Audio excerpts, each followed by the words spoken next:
Hey Tim, Tiffany here with GPS and Track. I wanted to show you my system really quickly.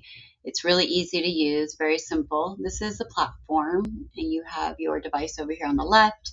You have the map up here, and then you have the locations underneath it. It's going to give you every start and stop location on its own, as you can see here.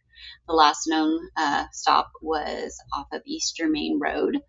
We can look at it on the map. We can look at it from two different viewpoints, would be either the mapping view or the satellite view. The satellite view is like looking at a picture as if you were right there.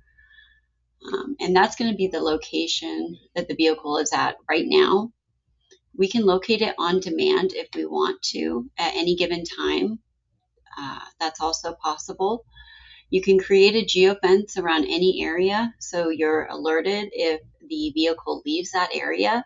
You can do it by clicking the Insta Fence here, or you can actually give it a location too as well, and it'll set up that geofence for you.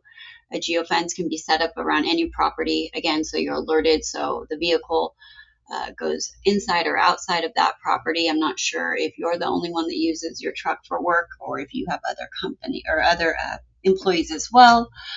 But let me know. 119 includes 2 years of service. After that, it's only 25 bucks a year. Let me know what other questions you have. I look forward to speaking with you again. Thanks.